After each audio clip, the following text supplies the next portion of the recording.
Puan Yang di-Pertua, bersempena dengan kempen Melawat Malaysia VM 2026, Kementerian Pelancongan Seni dan Budaya menyasarkan ketibaan seramai 35.6 juta orang pelancong dengan sasaran pendapatan pelancongan sebanyak ringgit Malaysia 147.1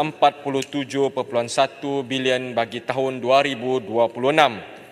Dalam usaha mencapai sasaran tersebut dan memperkasakan industri pelancongan ke arah persediaan VM 2026, MOTEC melalui agensi secara proaktif mempergiat aktiviti-aktiviti promosi dan pemasaran pelancongan melalui pendekatan seperti berikut. Pertama, memperkasakan penjenamaan Malaysia Truly Asia dan cuti-cuti Malaysia selari dengan objektif dan strategi dasar pelancongan negara 2020 hingga 2030 dan pelan strategik dan pemasaran Tourism Malaysia 2022 sehingga 2026. Kedua, memanfaat kemudahan tanpa visa yang disediakan oleh kerajaan dengan mempergiatkan usaha menarik lebih ramai pelancong asing khususnya daripada pasaran China dan India. Ketiga, mempertingkatkan aktiviti promosi dan pemasaran pelancongan melalui joint promotion, roadshow dan misi galakan pelancongan, pameran pelancongan, seminar serta aktiviti-aktiviti public relations di pasaran antarabangsa. Keempat, memfokuskan kepada pasaran-pasaran sasaran utama yang menyumbang kepada jumlah kedatangan pelancong asing seperti negara-negara ASEAN, Asia Barat, Asia Selatan dan Asia Timur untuk pulangan pelaburan yang pantas. Dan kelima, mempromosikan produk kebudayaan, kesenian dan warisan sebagai produk pelancongan utama melalui jalinan kerjasama Tourism Malaysia, Jabatan Kebudayaan dan Kesenian Negara JKKN, Jabatan Warisan Negara JWN, Perbadanan Kemajuan Kraf Tangan Malaysia dan Istana Budaya. Di samping itu, saya juga menyeru kerjasama kerajaan negeri dan pihak berkuasa tempatan PBT untuk menaik taraf dan menyelenggara kemudahan di kawasan-kawasan pelancongan bagi menjamin keselesaan dan keselamatan para pelancong.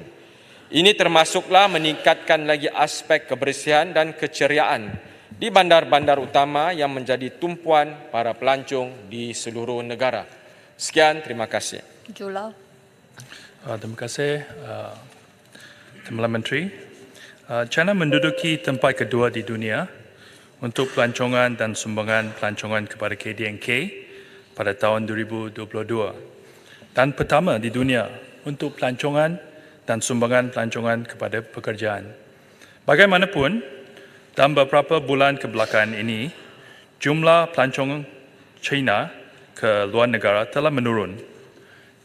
Jadi soalan saya adalah, adakah ia akan menjejaskan unjuran VM 2026 dan bagaimanakah kementerian mempromosikan Malaysia ke pasaran baru dengan dalam more detail dan jika ia di mana? Terima kasih.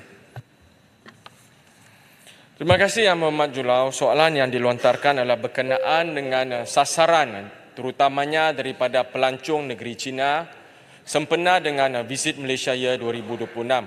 Itu soalan yang pertama. Dan keduanya, apakah juga strategi berkaitan dengan pasaran-pasaran yang lain selain daripada negara China? Untuk makluman Yang Berhormat Julau, pada tahun lalu 2023 hampir 1.9 juta pelancong China yang telah masuk ke negara kita. Kalau dibandingkan sebelum COVID, iaitu pada tahun 2019, jumlah pelancong Cina yang masuk ke negara kita hampir 3.5 atau 8. Saya tidak pasti angka yang tepat. Tetapi jumlahnya lebih kurang begitulah.